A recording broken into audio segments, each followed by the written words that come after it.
right, well, good afternoon, everyone. Thanks very much for your patience. I do have a few things to read out at the top, and then we'll get right to your questions. So first, I'd like to provide a quick update on DoD's efforts in support of FEMA and the state of Hawaii to support the ongoing federal and state response to the Maui wildfires. As of today, more than 725 DoD personnel and 136 Coast Guardsmen are currently engaged in this effort. U.S. Army Pacific Command and Joint Task Force 5 continue to actively conduct 8 approved mission assignments received from FEMA. And the full list of those mission assignments, as well as a breakdown of specific activities, is available on the DoD website, so I would encourage you to take a look at that. Separately, the Department of Defense is announcing today that the United States will soon begin training Ukrainians to fly and maintain F-16 fighter aircraft in support of the international effort to develop and strengthen Ukraine's long-term defenses.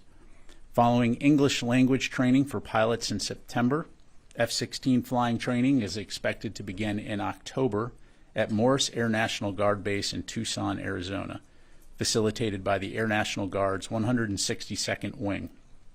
Although we do not have specific numbers to share at this time in regards to how many Ukrainians will participate in this training, we do anticipate it will include several pilots and dozens of maintainers.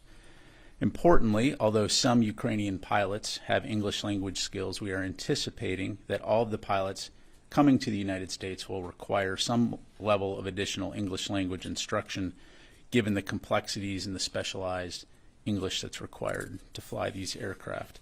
Therefore, as mentioned, these pilots will also be conducting English language training at Lackland Air Force Base in San Antonio, Texas, in September, prior to attending F-16 flying training in Arizona. The training provided by the United States will complement the F-16 pilot and maintenance training that's already underway in Europe, and further deepens our support for the F-16 training coalition led by Denmark and the Netherlands. Moving forward, we will remain in close consultation with the Danes, the Dutch, and other allies to ensure U.S. training complements the broader coalition training effort.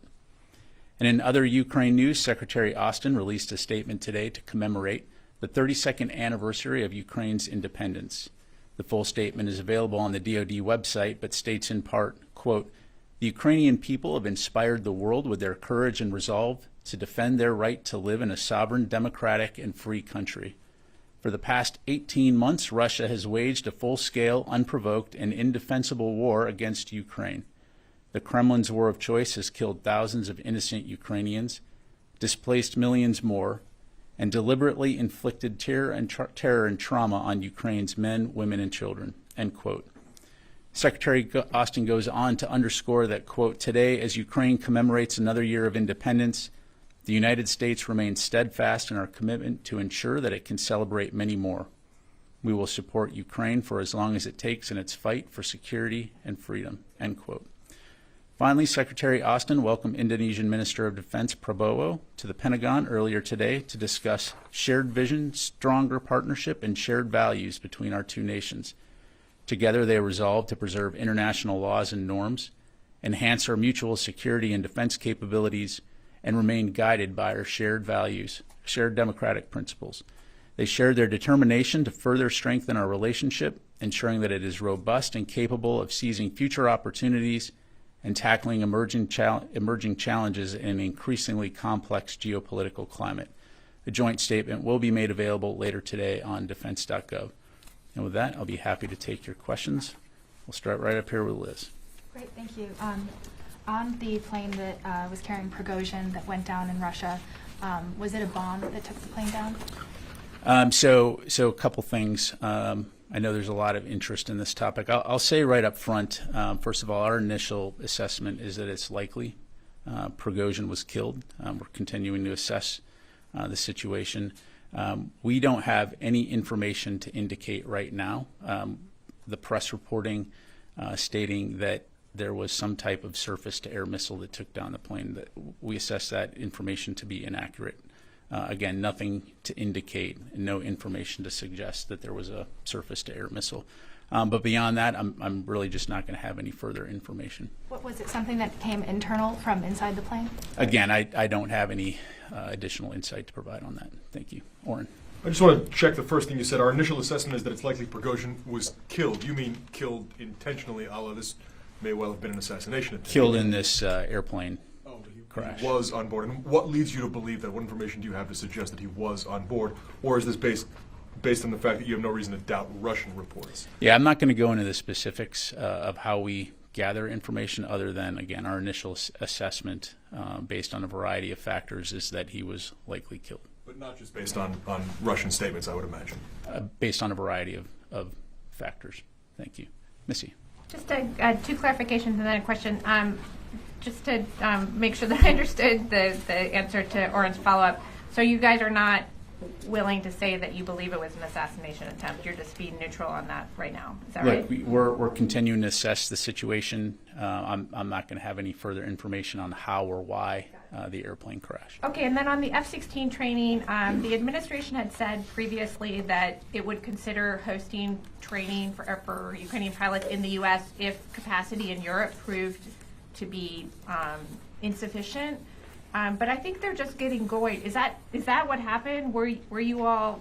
Did you guys conclude that their capacity was insufficient, or was there a decision just to go ahead with this, even though their training is really just getting off the ground? And then my question, just to put it out there right now, is regarding these reports that the Saudi border forces may have attacked and killed a number of asylum seekers trying to cross from Yemen into Saudi Arabia.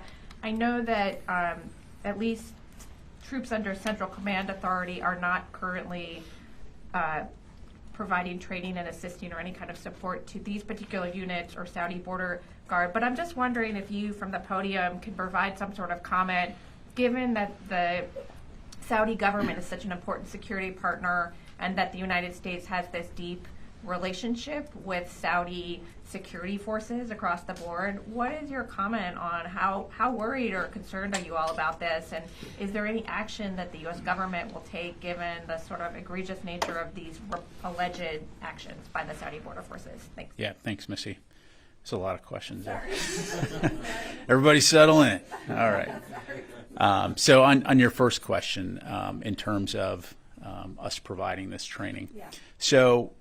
So really, as we looked at our European allies providing this training, recognizing the fact that we want to do everything we can to help move this effort along as quickly as possible in support of Ukraine, we know that as the Danes and the Dutch prepare to train those pilots, that at a certain point in time in the future, capacity will be reached. So preemptively acknowledging that and leaning forward in order to assist with this effort is the impetus for why we're doing this now.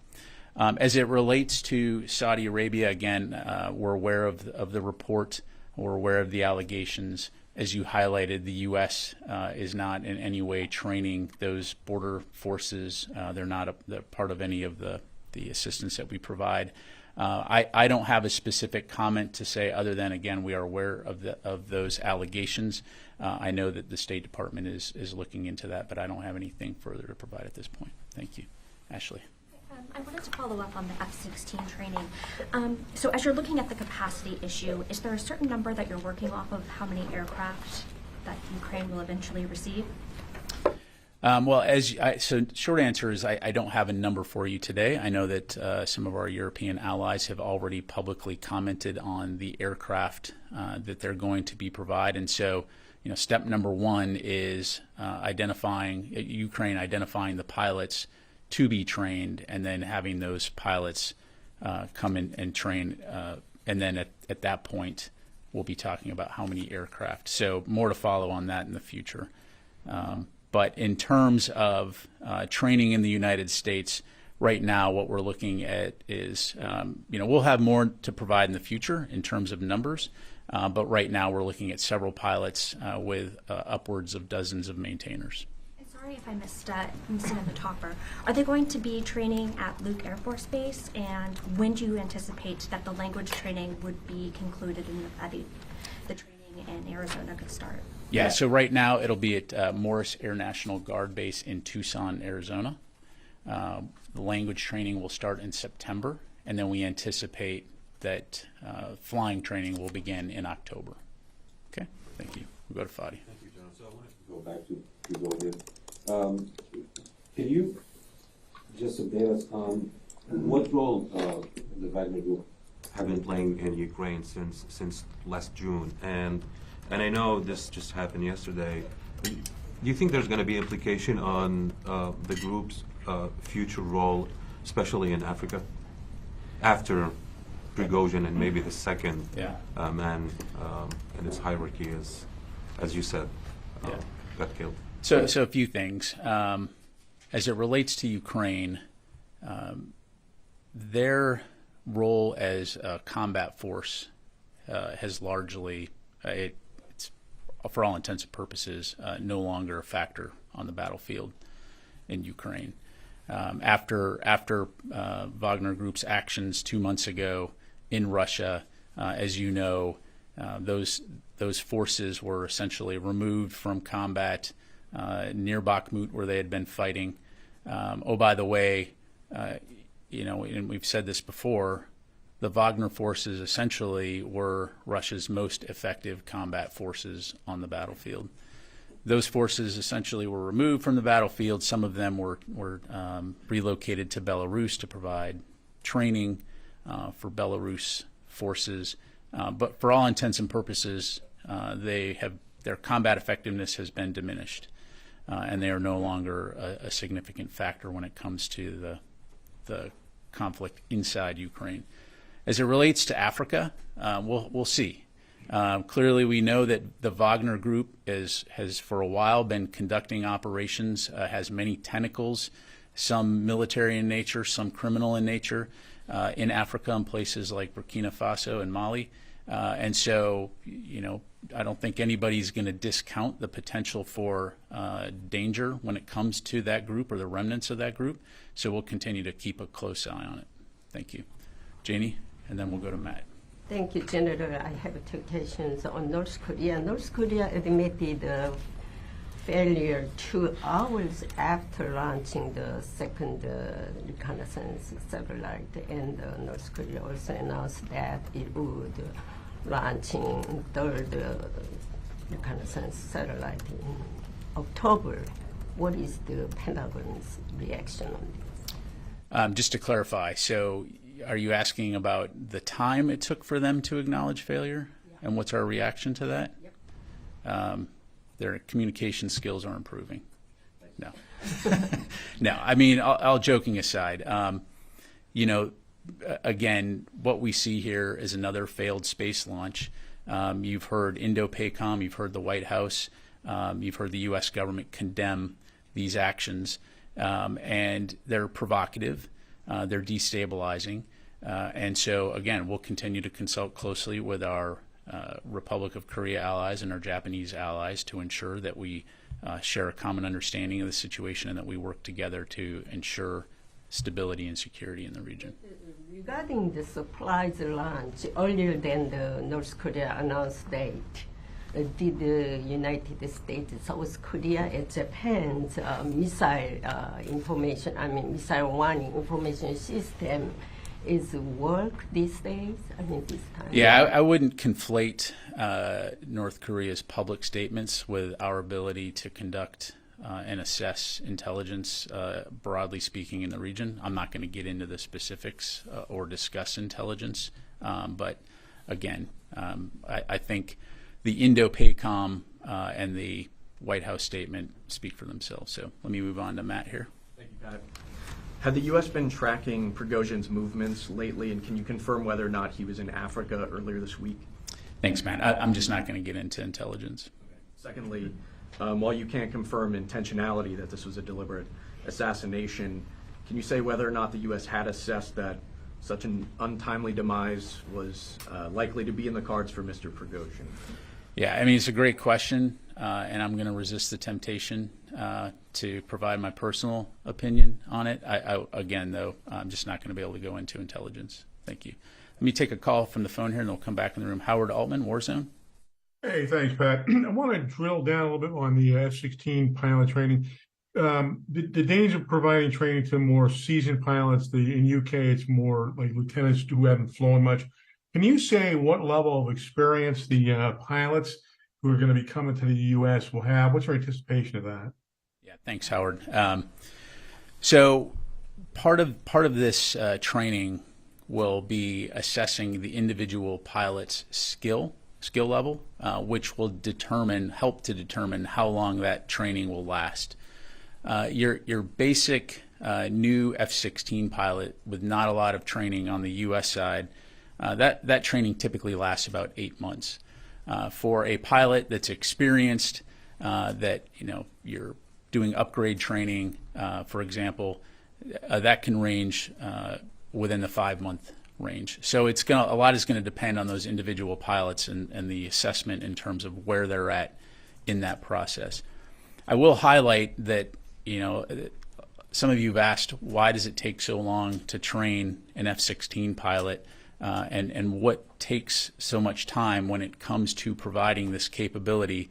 Just broadly speaking, your average F-16 pilot that goes from basic flying training or undergraduate pilot training into fighter training, there's a series of essentially courses that you're going to have to go through. You're going to have to go through Introduction to Fighter Fundamentals, where they're going to teach you formation flying, basic fighter maneuvers, weapons employment, and this is going to help you transition from being a basic pilot mindset to a fighter pilot mindset.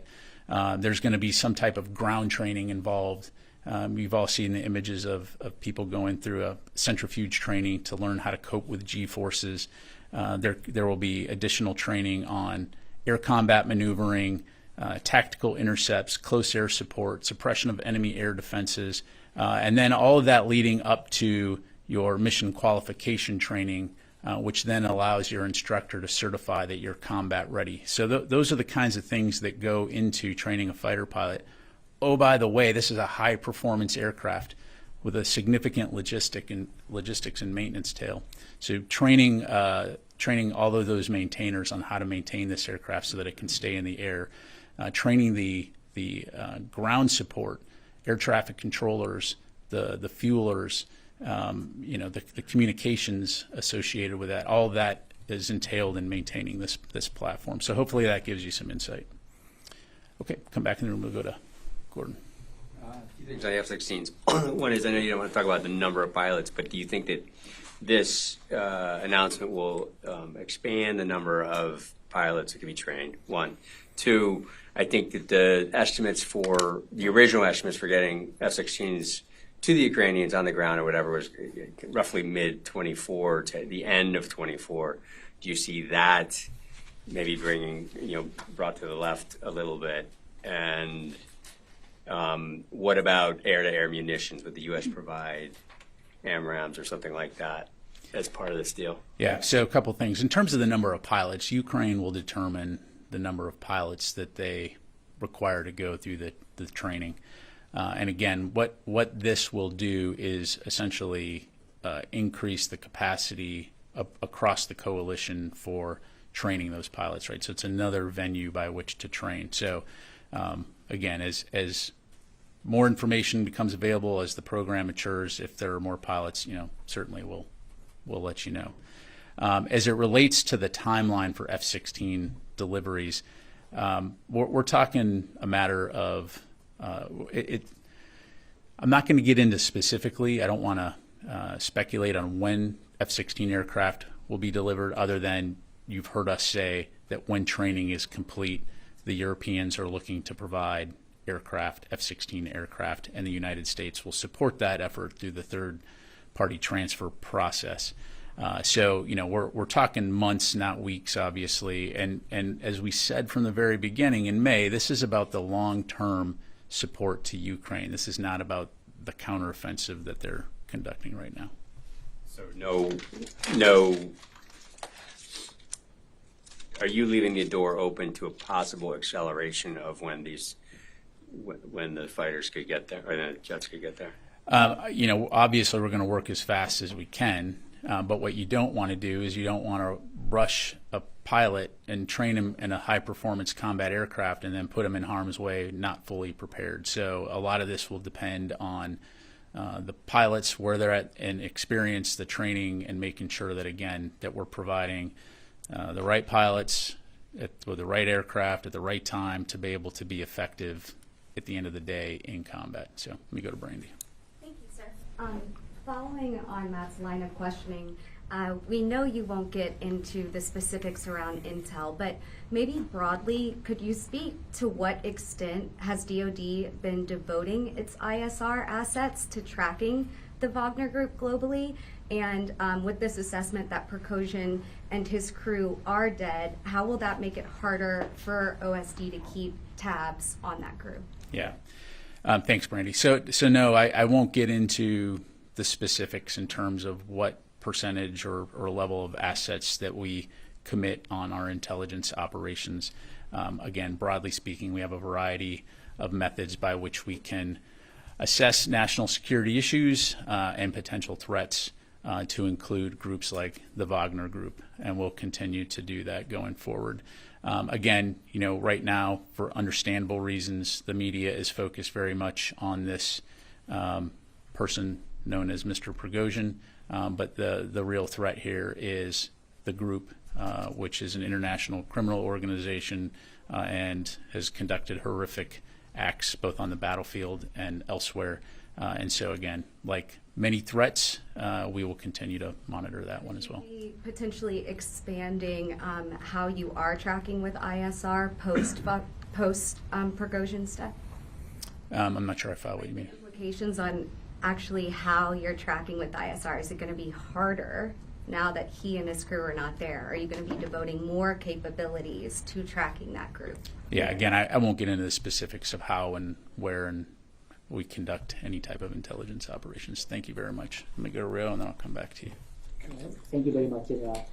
On the South China Sea, the Philippines carried out the resupply operations to their outpost in the second Thomas Shoal earlier this week, which was successful. Did the U.S. military provide any assistance to the Philippines for their operations this time? Yeah, thanks, Ro. So I don't have anything to read out in terms of U.S. military assistance. I think the Philippines can talk about their operations. Certainly, you've heard us publicly express our support for the Philippines and their right to sovereignty and their right to be able to operate within their own waters. Broadly speaking, again, we will continue to work closely with the Philippines to support them as they request, and I'll just leave it at that. One quick follow-up. There is a reporting that the U.S., Japan, and Australia will do joint exercises in the South China Sea later this week. So, is this a response to the China's continued unsafe maneuvers toward Philippine ships around the second Thomas Shoal? Is the exercise in response? Yeah. I mean, our exercises are long planned, coordinated well in advance, and again, they're designed to ensure that our countries can work together, that we can be interoperable, we can learn from one another, we can improve and bolster the security cooperation relationships that we have. And again, I mean, this is one of many exercises that we do with partners and allies throughout the region. Thank you very much. Buddy, yeah. Clarification, based on what you said, does the DoD consider the second Thomas Shoal as part of sovereign territory of the Philippines? I think the Philippines have been clear in terms of what their view is on that ship and the second Thomas Shoal. So you support them regardless? We support the Philippines defending protecting their sovereign waters. Yes, ma'am. Thank you, sir. Kimberly Underwood from AFCIA's Signal Magazine. I wanted to ask more about the F-16 fighter training in the U.S. Can you go into why Morris and the Air National Guard's 162nd Wing was chosen? I think for the flight training, and you mentioned the language training would be at Lackland. Obviously, San Antonio does tons of training for the Air Force, but can you go into the reasoning behind that choice? Yeah, sure. The 162nd Wing is the Air National Guard's premier F-16 training wing, and they have deep experience in terms of training international pilots. They, for example, have trained upwards, I think, of 25 different nations before, so they have experience in this type of effort. Thank you. Yes, sir.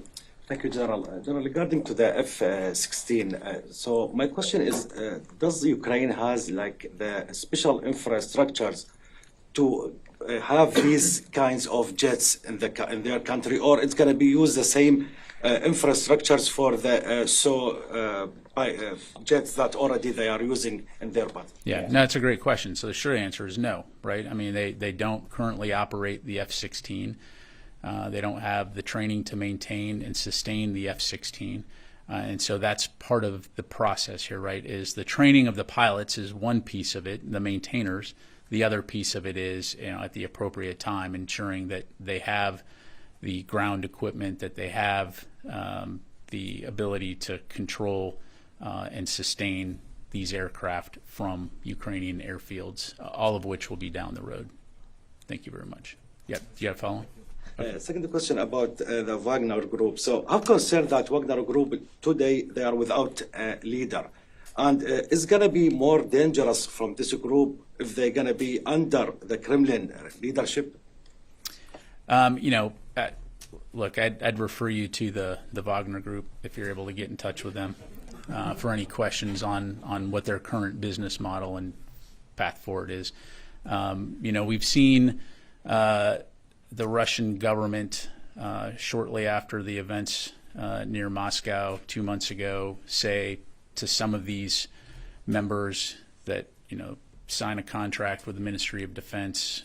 We're aware that some members of Wagner left Wagner and others stayed. But as it relates to the future of this company, this mercenary company, I really don't have anything to provide. Thank you very much, sir. And then we'll come back to you guys. Sure. Could you let us know when it became clear that capacity was going to be reached in terms of training in Europe? Just when that decision became clear. Yeah, again, we've been working and consulting very closely with the Danes and the Dutch all along. And as we assess the program, this is a preemptive move to say, you know what, let's go ahead and lean forward, recognizing that eventually we don't even want it to become an issue in terms of capacity. We don't want to wait till you reach capacity and then say, okay, let's do this. So again, proactively making this facility available to train Ukrainian pilots. Thank you. Let me go to Carla and then Oren. Thanks. Two questions. So first, going back to what you said on the Wagner Group forces no longer being a significant factor in Ukraine, that coupled with the raid in Crimea that Ukraine announced, their naval raid yesterday or overnight, the S-400 hit that they had, how would the Pentagon describe Ukraine's progress at this moment in time? Is it slow progress? Is it still stalled? I mean, yeah, thanks. Thanks, Carla. So talked about this a little bit earlier this week. I'm going to refrain from providing an operational update. I will say that broadly speaking, Ukraine continues to get after it and fight. They are making some progress along the front line, but it's going to be tough. It will continue to be tough for all the reasons we've talked about, not the least of which is significant obstacles to include minefields. And so our focus is going to be on consulting with them and ensuring they have what they need to be successful on the battlefield. And then to follow on Niger, just an update to that, is there any change to U.S. military posture at this point in Niger? At what point does this coup become a coup in the eyes of the Pentagon? Yeah, thanks. So I don't have any updates to provide on Niger. Again, as we've said before, the focus continues to be on finding a diplomatic solution to the situation there. If we have significant updates to provide and are able to provide those, we'll certainly let you know. So nothing beyond that at this point.